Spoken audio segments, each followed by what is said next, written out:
Hey there, Brady here with your daily tennis lesson. So we're looking at point of contact this week at DTL. And today specifically, I want to talk about what our eyes are doing at contact, both at the baseline hitting ground strokes and also at the net when we're hitting volleys. Because to me, there's a little bit of wiggle room on the focus that the eyes have to have between the baseline and the net. So right now we're at the baseline. It's just so common. I think so many of us have seen Federer in a still frame photo right at contact, and it's just so cool how his eyes are behind his strings and his racket continues through, and it looks like he's still looking at contact over here. If you haven't seen that, I'd be shocked. And so I believe there's this idea out there that everybody in the world needs to keep their eyes down there at contact the way Federer does. And that to me is a little bit of a misconception, because if you look at 99% of the other players in the world, Djokovic is the one that I think, if we were going to have an opposite of what Federer does, Djokovic truly is the opposite. You know, in the modern game, the forehand is a very athletic, big, long stroke. Okay, and if we've repeated it enough and we trust it enough, we know we've positioned well enough, we can make a little bit of an assumption about where the tennis ball is once the racket's getting to contact. And I think where you see I'm going with this is that if the eyes come up a little before contact, I am totally okay with that for a couple reasons. The first is this: I feel like I've seen a lot of players who try to emulate Federer, and to the point where they're keeping their eyes so still, their head stops here, and it can affect the swing in terms of releasing. There's almost this ability to look so closely at the ball that the rest of your body stops. And I think that makes sense, that that's not how we want to feel our swing. We want this flow where we're clearing out through the ball and out around the other side of our body.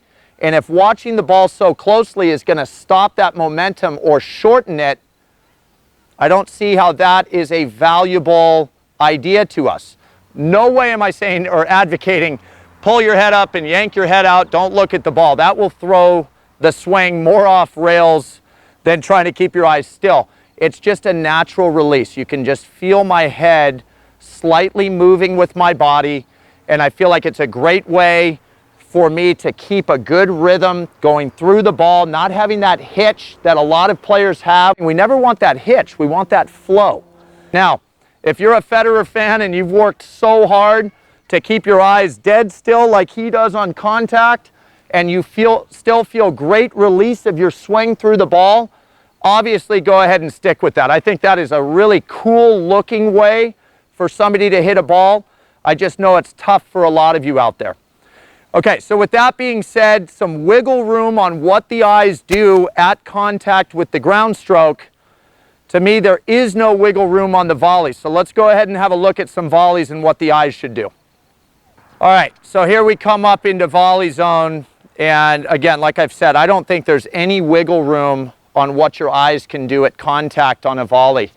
And the reason for that is, again, the stroke itself is more compact. It's more abbreviated. So a mishit on a volley, I can't remember the last time I mishit a volley and felt really good about it. Might have made it, but the response off the racket when you have a shorter stroke into contact and you mishit it, it's not a good combination. And yet, because we're so close to the net, this to me is where a lot of players do let the eyes release off the ball, because the result itself is going to occur so much sooner than it would off our racket at the baseline. We tend to have more patience back there because we know the ball has to travel farther. We're less in a rush usually from there to see the result of the shot. If I'm up here and I go ahead and I hit a volley, I know that result is happening so fast. A lot of players get sucked into taking that exact same ball, watch my eyes here, and looking at it, all of a sudden the ball knocks the racket out of my hand. Total mishit, went the wrong direction. I'm looking at a section of court where I'm expecting the ball to enter into. I just don't get how we can expect the ball to go where we want it to if we're not seeing it off the strings of more of this short stroke. All right, so this is where I love the idea of the Federer eyes from the baseline. I think we should all try to emulate that at the net. Expect the ball off the volley to go exactly where the racket is aiming if you watch contact. Okay, so I'm going to do 3 volleys right here. The first one's going to be cross court. I'm not going to look at the result until maybe 2 seconds later. If I hit it solid, I know exactly where it's going.